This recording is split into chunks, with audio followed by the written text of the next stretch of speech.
And we're live. Hello and welcome, everyone. It's time for another insightful episode of IT Career in Australia channel. And today we are tackling an important topic, how to get a tech job in government in Australia. And my today's guest is Ben Wood. So landing a government job comes with some unique challenges, from navigating some different application process, understand the key differences between public and private sector, not finding people on LinkedIn, and so on. So in this session, we'll cover how to craft an application, the selection criteria you need to meet, and what to expect, from the interview.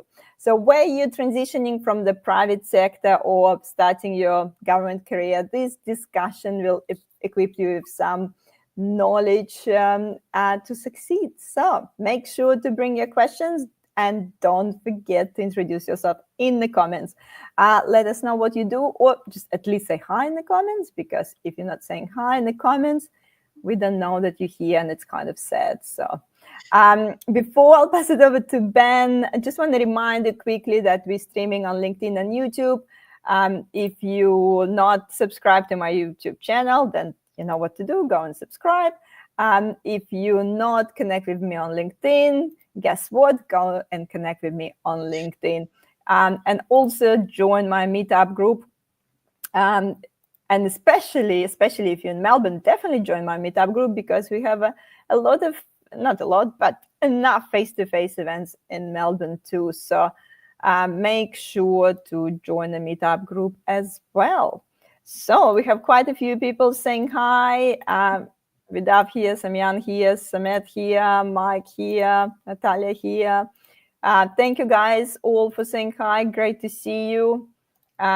Eric, product owner here, Kevin from Brisbane, Tiago's here. Thank you guys for saying hi. Great to see you here. So without any further delays, I'm going to pass it on to Ben to introduce himself. Thanks, Jana, and thanks for the opportunity to come back and talk to your audience again on another interesting topic. Well, I hope it's interesting, at least. My name's Ben. I'm a career coach, and I specialise in government and tech careers. I've been working in this space for about the last 10 years, but specifically focused for the last 2 years on government. And it's been quite a pleasure, because it's a bit of a mystery. If you haven't worked in government before and you're trying to crack the code, there's a few things you need to know. And it takes quite a long time to learn those things if you don't have any help. So hopefully I can deliver some value today in going through some of the fundamentals, tips and tricks, things you need to know to get started. So let's jump into it. Perfect. There's quite more people saying hi. Thank you so much. And Eric asking if it will be recording. Yes, if you subscribe to YouTube channel, IT Career in Australia, you can see the recording there.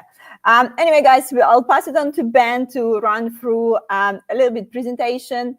But yes, as Ben is going through some key points, feel free to drop some questions in the comments, and we'll try to take some questions at the end. And Ben, just over to you to take us through the main things. Cool. I guess, where do we start? How we even approach the government job? Why it's so unique that we even do a separate stream about it? Yeah, great question. Great place to start.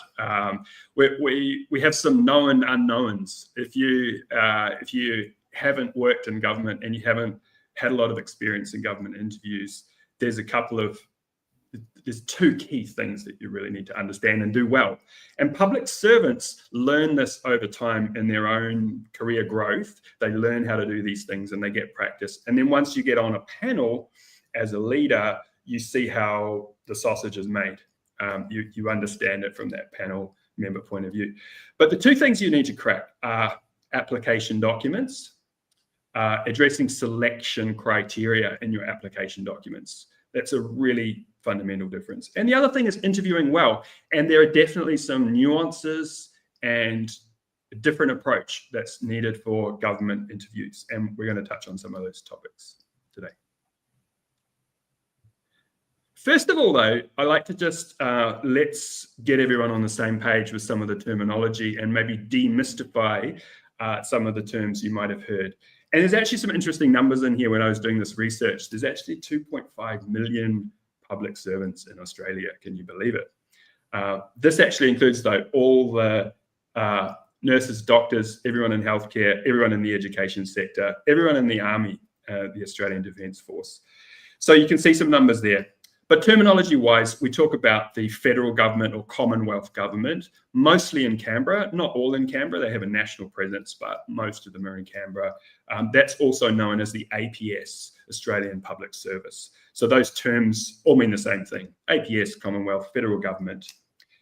State and territory is the next level that we're all familiar with, and we know who they are.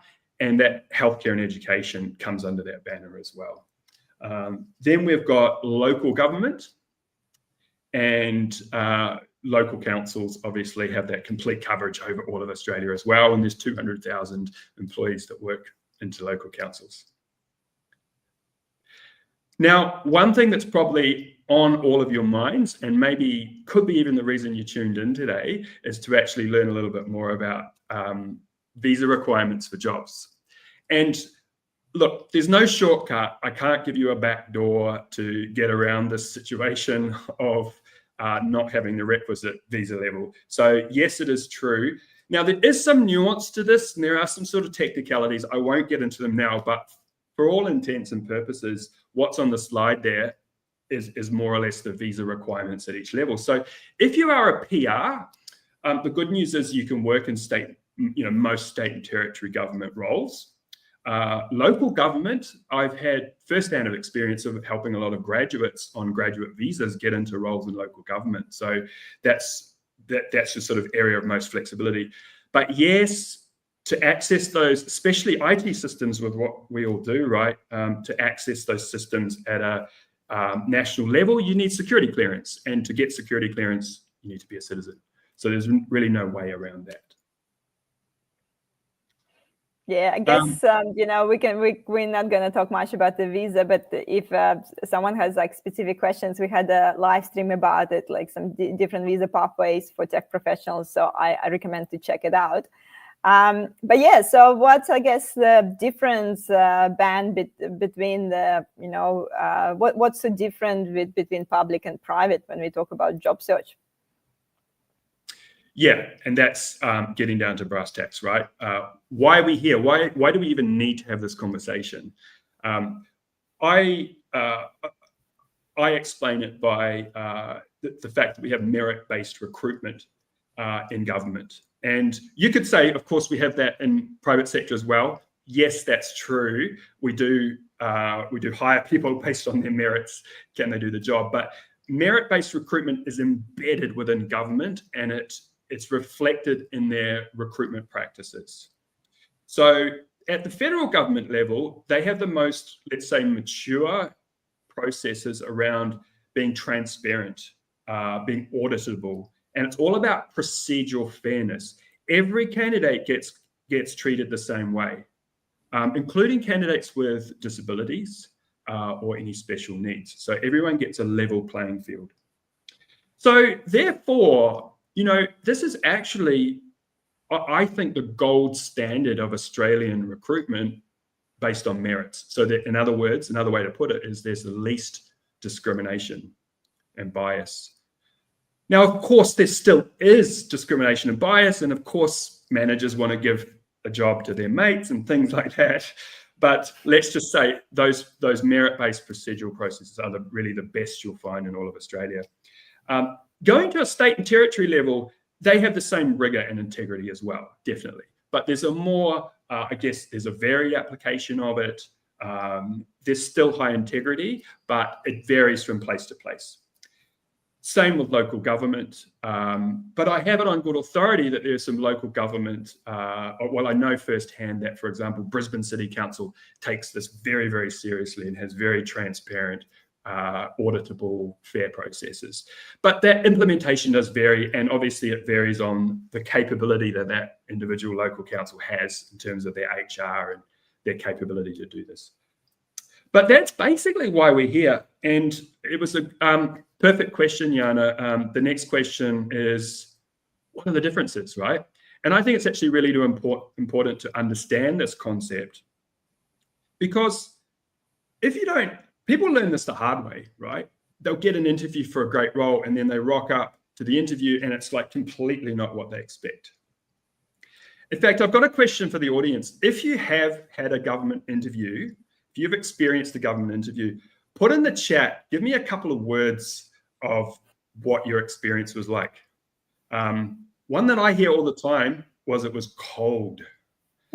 No dead jokes, yeah? Can't talk about the weather for 15 minutes, yeah?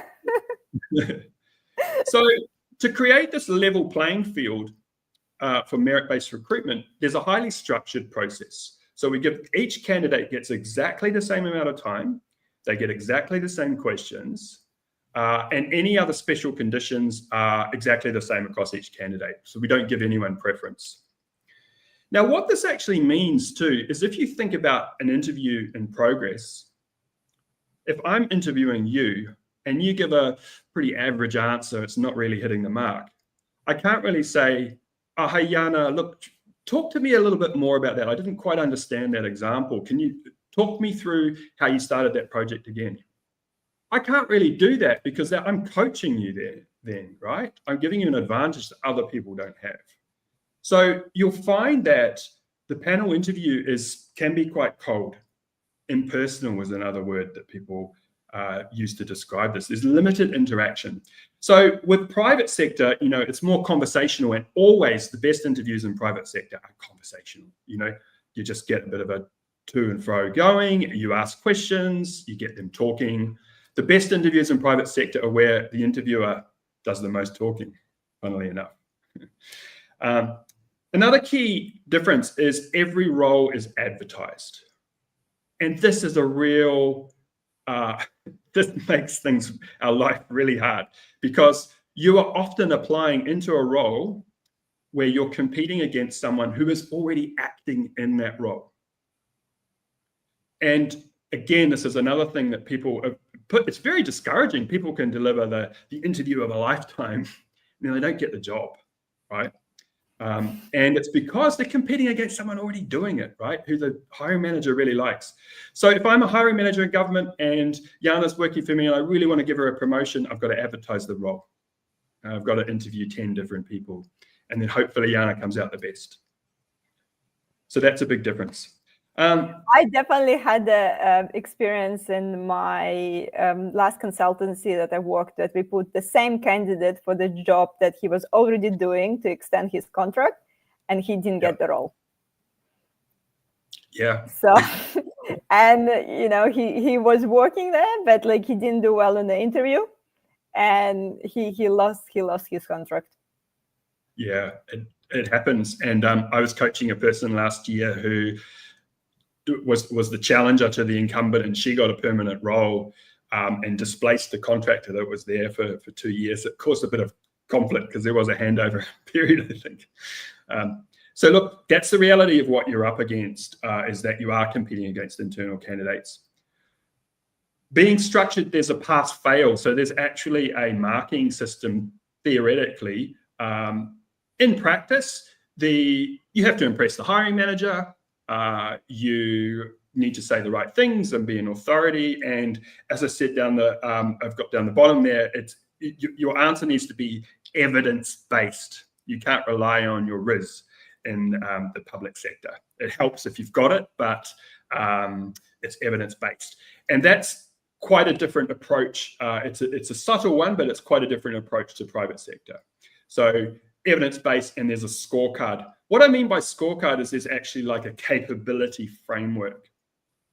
So if you're going for a job at a particular level, behind that job description, there's a capability framework.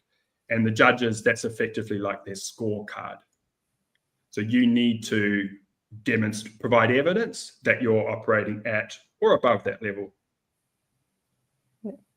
We have a few comments replying to a question. There's millions of comments, guys. So we will try to get to your questions at the end of the presentation. But Ben asked about, the experience from the government interviews. Kevin saying it's a panel rather than one person.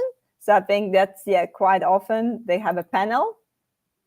I think that's also like that fair process, that it's not just only one person. Yep. Absolutely. Done. Yeah. Good. Process-driven script. Yeah, absolutely. Sometimes you only get 30 minutes for these interviews, and they'll have 4 questions. There's a little bit of introduction. There's 5 minutes per question, and then a little bit of wrap up. It's very, very process driven. Yeah, exactly. Yeah. James saying the same, more process driven, and panel. Yes. Obviously, few people experience that. Yeah.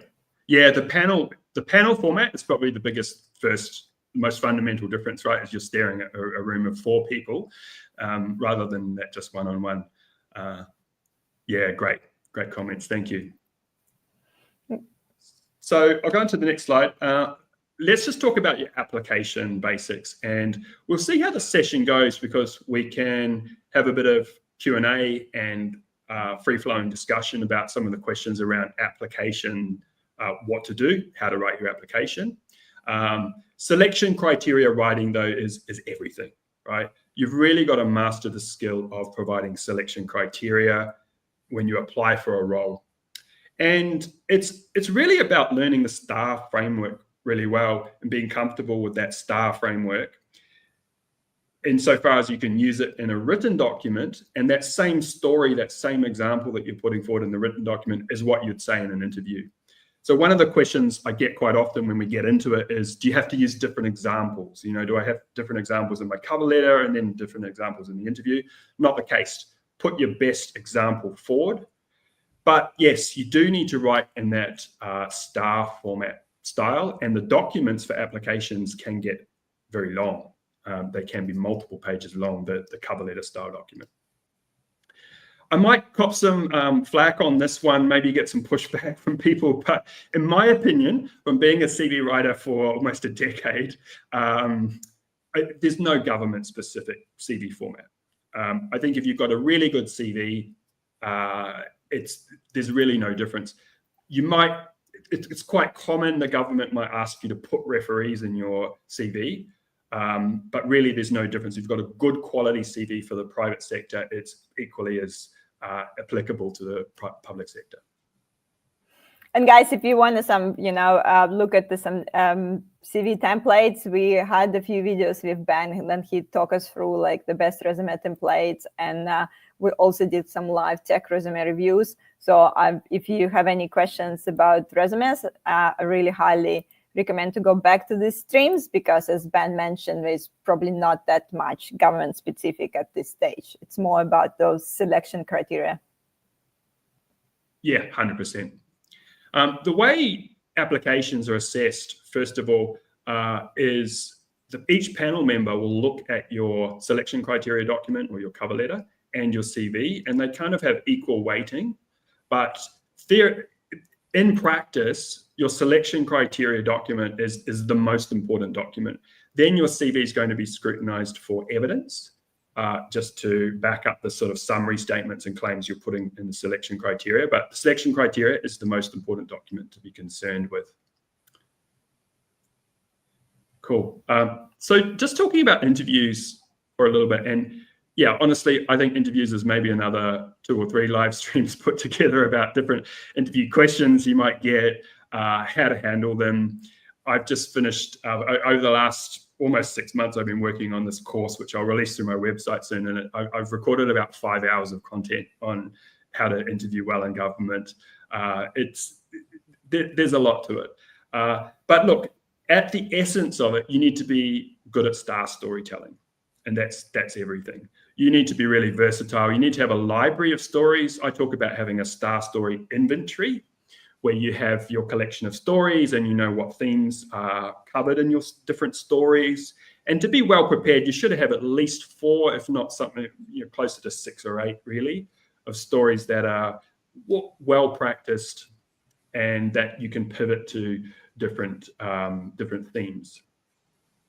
And sorry, those stories, can they be the same as you put in the selection criteria, or it's better not to repeat the stories in the interview that you already put in the document?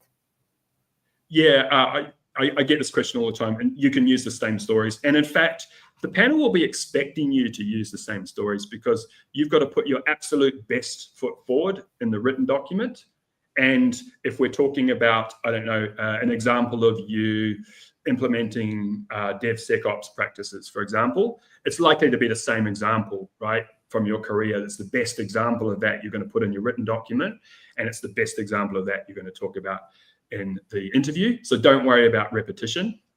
Within the interview, you can refer to the same project or period of time across different answers, but you can't really repeat the same story, obviously, for multiple questions. So you need like primary and backup stories for some of the key themes.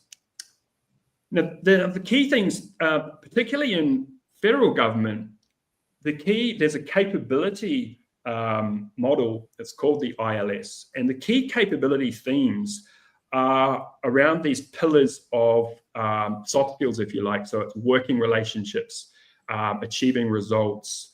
And the government is really big about collaboration, working with stakeholders, communication, and drive to achieve results.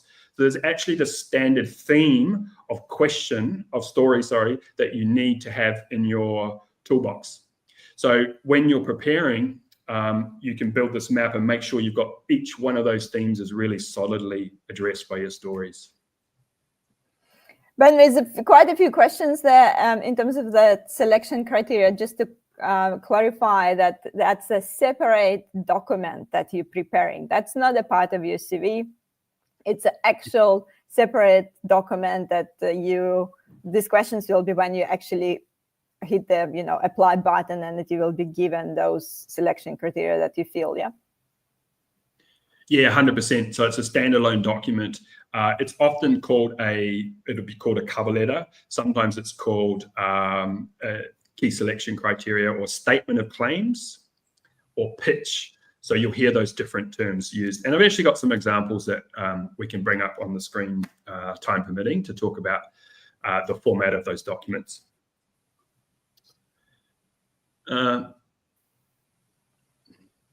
So before we, and I would like to use the time that's available at the end of, I've just got a few more slides left, but to look at these documents and give you some specific pointers on how to craft those, because that is a real art form. Just broadly speaking, though, I think if you're looking at transitioning your career into a government role, I think there's some sort of fundamental framing that's important to manage your own expectations and approach the task with the right thinking that you're going to be able to keep a positive frame of mind. It's going to take forever.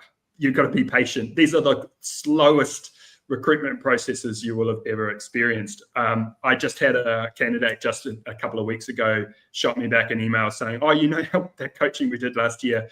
Yeah, they got back to me. This is 6 months after the interview, right? The wheels grind slowly. So you have to have, multiple things on the go. If this is really your strategy, you're applying for lots of different roles, and there's some other things called a merit pool. So where you get merit listed and you go onto a kind of wait list for a type of role to come up. There's roles at the end of them all. The processes take a long, long time. So, and another thing is just being realistic. You in order to pivot your career to a completely different sector, even if you're, and government frequently hires in from private sector for specialist domain expertise. And that's good, I think, Jana, for your audience, yeah? Or domain specialists, architects, developers, they do want to bring that specialist domain expertise in. But honestly, I think you do have to be realistic about what you can achieve, especially if you're a leader. It's quite hard to jump into senior management positions without having that background of government experience. And I'd say, just as a strategy, practice, if you really want to work at the ATO in their data science division, which is hugely exciting to you, don't wait till you get that golden opportunity to experience a panel interview. apply for some other roles that are similar, even if you don't take it further. If you go through to offer or pass through the first round, do some practice and spread the net wisely. And widely, once you are in government, it's much, much, much easier to move around and move up. And also you get that, understanding of the process. Just Vinny saying, patience in our selection criteria. It seems, I've definitely seen people before who applied for government position and would take another contract in the meantime. Because getting NV1, NV2 can take 6 months, and they just take another 6 months contract or something while they're waiting for the position, and that's almost like the practice. Yeah, for sure. And some of the departments, the larger departments, have a little holding pen you get put on busy projects until your security clearance it comes through, right? And the NV1 clearance that you use, I think the current lead time is around 10 weeks for that to come through. So even when you're successful in the role, you've probably got a 3-month waiting period to actually get up and running on your proper work. So look, it's not impossible to make a jump from being in the private sector into government, but it's going to be a lot easier if you have direct experience, either through consulting or equivalent experience if you've worked in a very large enterprise, utilities, telco, top bank, where you can talk about working with complex stakeholder groups, talk about working within complex bureaucracy, or talk about mission critical systems and things like that. So you can transfer some experience. But look, it's very often the case of people that I've worked with, you need a 2-step approach. You need to look at gaining that experience that's going to bridge the gap to allow you to move into a public sector role. And good options are consulting, working for either one of the top tier 1 consulting companies, or there's plenty of other smaller ones too. And that can be a really good strategy. There's also something called a temporary employment register, and there's, of course, contract roles within the government. And contract roles are they lead to permanent. It might be a bit of a risk if you're, of course, going from a fairly stable permanent position to take a contract that's a year long, but top performers coming out of those contracts definitely can access permanent roles.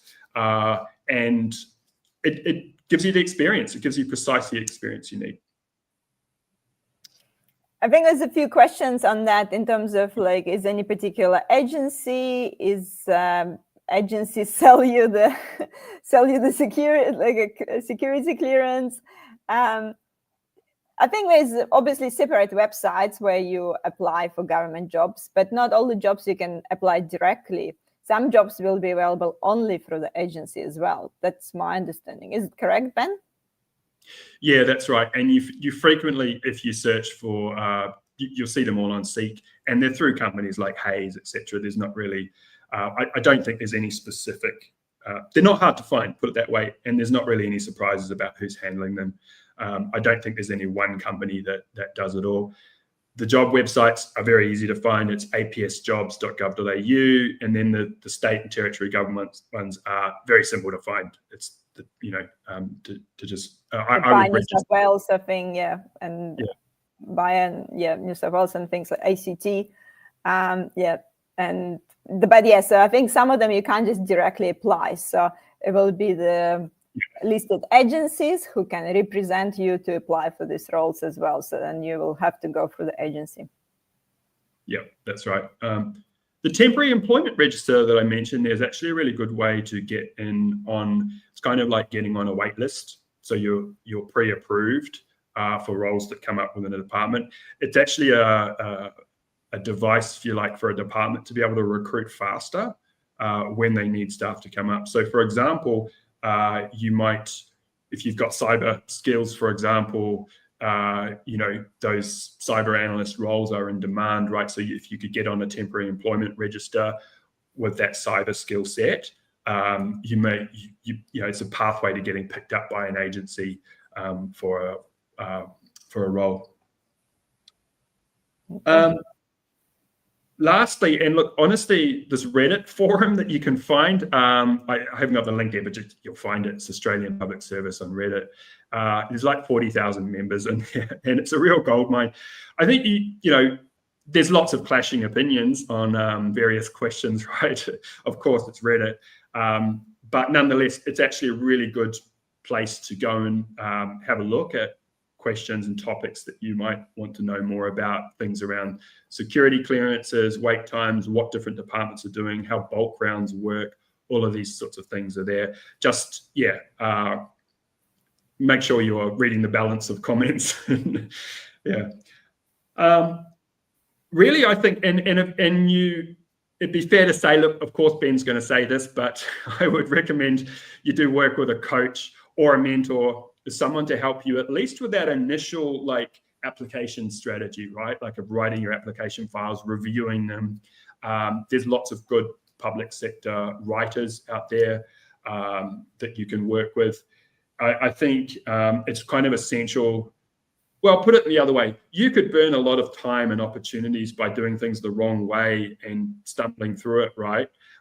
Whereas it's actually a very sensible investment to just work with a coach to make sure my CV's right, my statement of my key selection criteria document's right. And then when you get the interview, my star storytelling's really on point.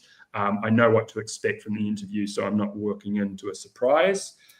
And that's, I think, a really sensible investment to make if you're looking at this long term. Just lastly on this slide, LinkedIn is a goldmine of information, and you can research. If you're thinking about becoming a solution architect in Canberra, you can go and find solution architects in Canberra, look at their profiles, look at their certs, look at their posts, connect with them. But do that research and use that all filters button in LinkedIn. It's the all powerful all filters where you can go in and find people. You can find people who work at a department. And this will actually help you answer a lot of your questions. For example, say you live in Brisbane and you might want to know what federal government departments are in Brisbane.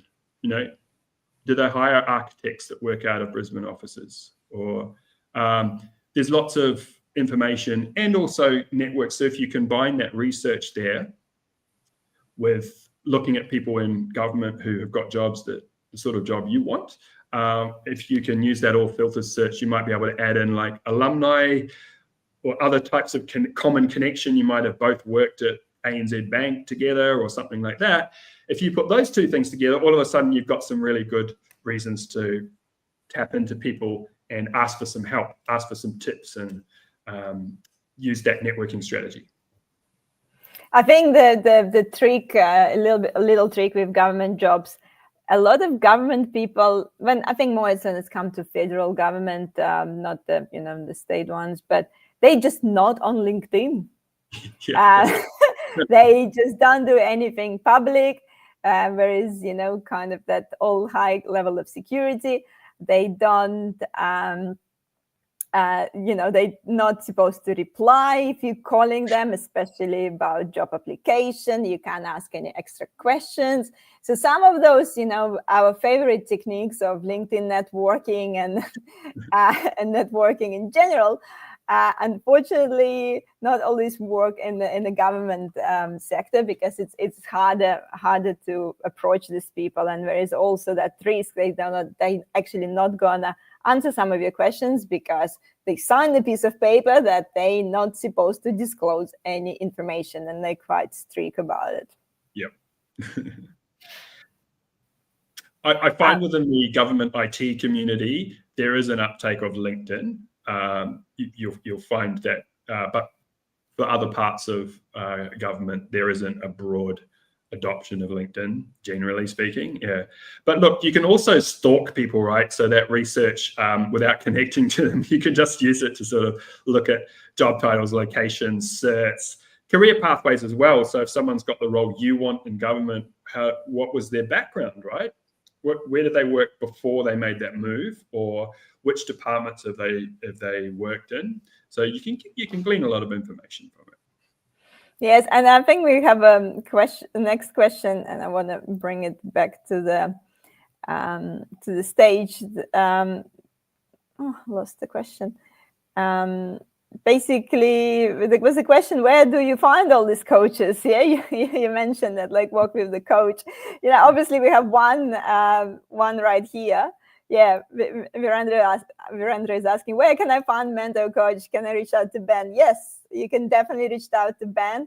And also Ben have a free class, on Australian government interviews. Ben, just tell us a little bit more about it. Yeah, cool. So yeah, absolutely. Reach out to me on LinkedIn. You can check out my site, which is Careers Unlocked. I've just started building that this year, but I've got a free class on there, which is just a bit of an introduction into government interviews. You can sign up for that. There's 3 lessons in it, which just goes through some of these things in a little bit more detail. And if you sign up there, we can keep in touch, because I plan to share a whole lot of free resources and maybe doing some more talks and things like this. I really enjoy working with people at the interview stage of the process. So that's where I can make the most impact, where someone's down to like a 1 in 5 chance or 1 in 10 chance. So I really like to encourage people to help them with their application reviews to get to that stage information. So yeah, and I plan to build a bit more into this course, but yeah, hit me up on LinkedIn or visit the site. And if you sign up for that, we can keep in touch that way. Yeah, Ben, there's a lot of questions. Let's try to, I guess, answer the few, but there's definitely been a few questions back to that selection criteria about, is it like a separate document, how long it's need to be. I know that you have some example, maybe, we still have some time. Maybe just briefly share that example. Hopefully that will answer some people's questions. Yeah, great. And that's really getting down to the nitty gritty of what you need to know. Here's some examples that I just rustled up today. And the first and foremost, follow the instructions. I know that sounds obvious, but the first thing you need to, and this is what my brain operates this way as a past CV writer, I've got to quickly identify what's the job I've got to do, right? So we need to find within the job application documents, where are the instructions for my cover letter or my selection criteria response? Now, on the page here, hopefully you guys can follow this. We've got some examples. So there's 5 different examples here. And it illustrates a point super well that they're all different. So the top left-hand side, we've got a 2-page pitch. And annoyingly, they want you to do a shorter resume there. I would be annoyed if I saw this. But a 2-page pitch. So there's some instructions there that it's 2 pages. The next one's 750 words. And I'll just go to the right-hand side here. This is the one I really bugs me when I see this no definition of what to supply. So on the left-hand side, we've got some instructions, 2-page pitch, 750-word pitch. We've got a maximum of, respond to the selection criteria, maximum of 2 pages. That's very helpful because it puts a limit on, we can manage our content. The ones on the right-hand side really annoy me because when you don't get instructions, if it says, please respond to the selection criteria, you really have to go into a bit of detail. And so it's really what I consider best practice. If you don't get the guidance on how long the document is, it needs to be detailed. And that could be 3, 4, even 5, 6 pages for a senior level appointment. I can quickly show you just a quick peek at what that sort of looks like. And I have actually got a recipe for pitch, which I wanted to share just quickly on the screen here. And for those of you who are tackling this task, hopefully you can pause the video and read through the example in a little bit more detail. But just a quick question, Natalia's asking, is the pitch the same as a cover letter?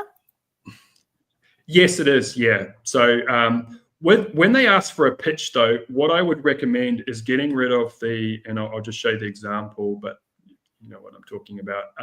Get rid of the cover letter niceties, dear so-and-so, address, blah, blah, blah. Get rid of all of that and just go straight into the pitch. Because the way the hiring manager and the panel members are reviewing it is through a system base where it's all summarized. They don't need the background and personal details like a cover letter. So yeah, if they, so I hope I said that clearly, but if they say pitch, I would just go straight into a document like this. So like I've got on the screen, I would just more or less start here. I am a senior IT project manager with 10 years of experience, blah, blah, blah. The recipe that I follow that works really well is to do your value proposition at the beginning, which is 1 or 2 sentences that is summarizing your key expertise. So it might be in project management, it might be software development, whatever it is. So I am a software developer with X years of experience at blah, blah, blah. I specialize in these things. So it's just giving that very brief introduction. What you then really need to do to be successful in your pitch is to then address some of the key selection criteria highlights. So I believe my expertise in key selection criteria, and that could be software testing. It could be agile software testing, for example. And you need to give a kind of mini star story example. So the real key here is to move away from adjectives and summary type statements into something that's very evidence-based. Hey, I did this role at this company. This was the result. I'll show you an IT example and another. This is another standalone document format. So if they ask for a cover letter, you need to do a cover letter that has the niceties. But quite often they'll ask you for this type of document, summary addressing the key selection criteria, in which case you can just put a very simple header in. And this is a good example where we've got a selection criteria item that is about agile DevOps teams. I've got a couple of summary points, and then I've got a mini star example there. Going on to the next one, it's actually a little bit more detailed there. So that's the format that I use that works well, is the summary bullet points and a star story. There's actually, there's a few different variations on how you do these documents. So I hope I've actually been clear and not more confusing than where we started from. Yeah. I think it's also really confusing when, again, like you're doing it for the first time. That's why it's that shift, like, moving from, government job and actually like understanding the process.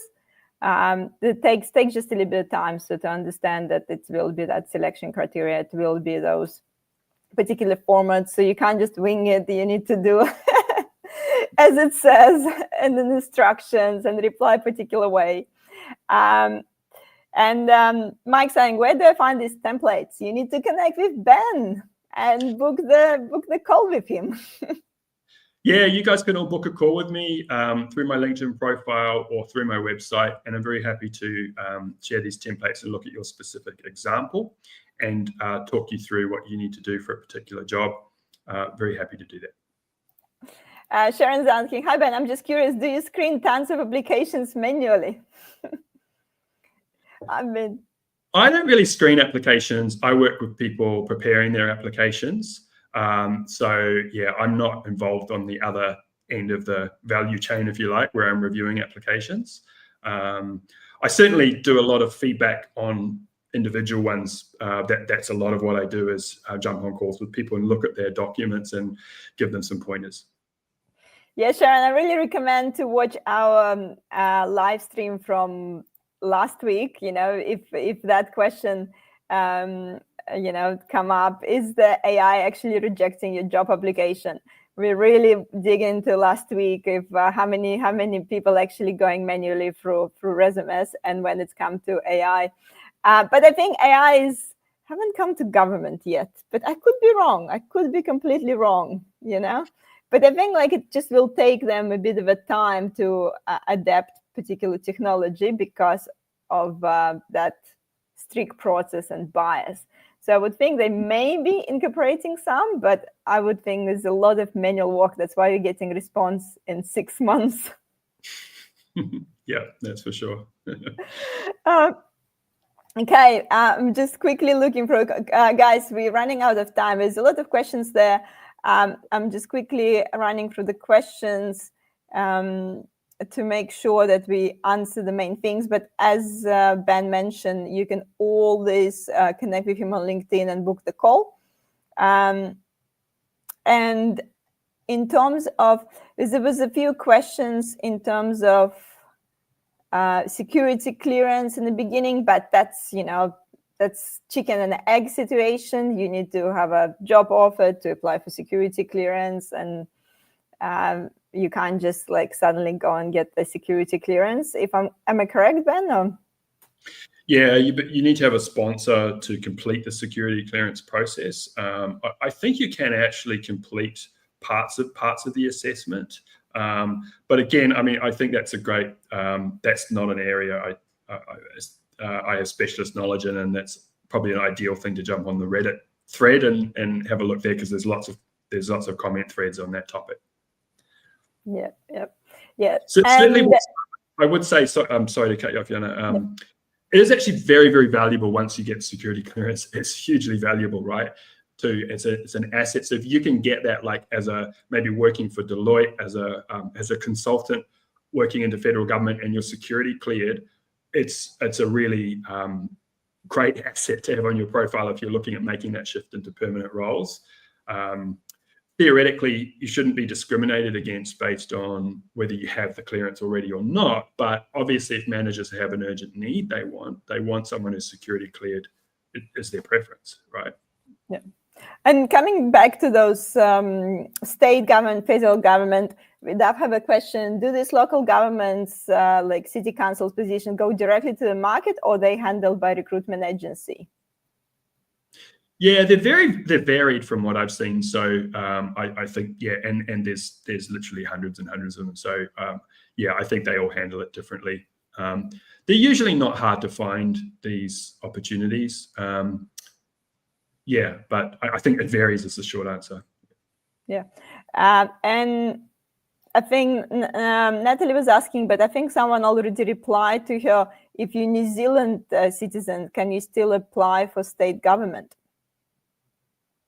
Yeah, state government's okay because you're a permanent resident. Yeah, but or working rights, yeah. To have that top security clearance, the NV1 security clearance. Yeah.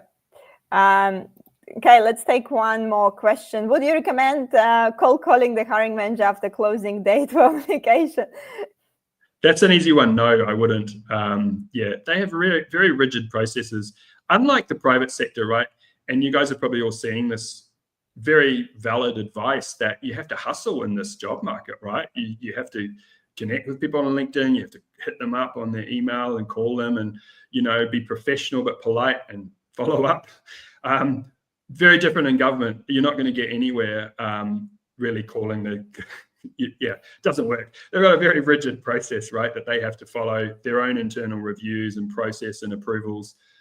It's not going to help at all trying to reach out to the hiring manager in that way. Yeah. I think there's one more question about the GitHub. We've been talking, we talk about GitHub a lot when you're doing a technical resume. Like, does anyone in government will click to your GitHub? They might do, yeah, I guess if they're a geek. I mean, look, at the end of the day, all this stuff aside, right, that I've been talking about, the hiring manager still wants the best person for the job, right? This is the framework they've got to make their decisions in, and the process they've got to follow. But at the end of the day, they want the best person. And if they were looking for a coder with great technical skills, yeah, of course. And you should definitely have your GitHub linked to your CV, right? If you're that kind of person. Yeah. Okay, we're running out of time, guys. Obviously, you have a chance to continue the conversation with Ben. Jump on his website. Also, his introductory course there about Australian government interviews. It's a free class. You can book in for this if you want to explore the topic more, or book the call with Ben. We also are thinking maybe bringing another webinar. So if you're interested, maybe put in the comments what's the kind of most burning topics that we maybe didn't cover in this session, and something that you would love us to cover in the future. Also, I will have some new membership coming. So obviously there's a lot of questions, and we not all this can take some, personal situations and spend a lot of time in doing these live streams. I'm planning to do some closed group that for people who want to get their question answers. So stay tuned. It's probably coming in a month or so, where you can actually join a closed group where we can look at individual cases, look at your resume, give you more personalized advice and more personalized webinars. So yeah, stay tuned. New things coming. Don't forget to reach out to Ben. And also, as usual, connect with me on LinkedIn. If you enjoy that session, join the meetup group. We also have a next tech walking on 23rd of February coming, not that week, not this weekend, next weekend. So if you're in Melbourne, would love to see you in real life. And we actually have a tech walk coming on the Sunshine Coast too. So if you're in sunny Queensland, it will be a nice tech walk on the Sunshine Coast as well. So there's quite a few things going on. Please make sure to stay tuned, follow the meetup group, YouTube, LinkedIn, whatever, where you consume information. Thank you, Ben, again, as people saying thank you. And thank you. And basically, yeah, if you again want some clarifications on future topics, make sure to drop it in the comments. Thanks, Ben. Awesome. Thanks, Jana. Great session, and good evening, everyone. See you next week. Oh, I didn't talk about next week. Guys, how bad I am, getting what we're doing next week. Next week, the hot topic, we're going through the necessary topic to hot topics. Gen AI next week, of course. Productivity tips and traps for tech leaders. Arash will be talking us through his practical tips, what he's been using, DeepSeek, Copilot, ChatGPT. He just gives a few examples that he's been using and been really useful for him right now. So make sure to join me next week at 5:30 p.m. And anyway, see you next week. Bye, everyone.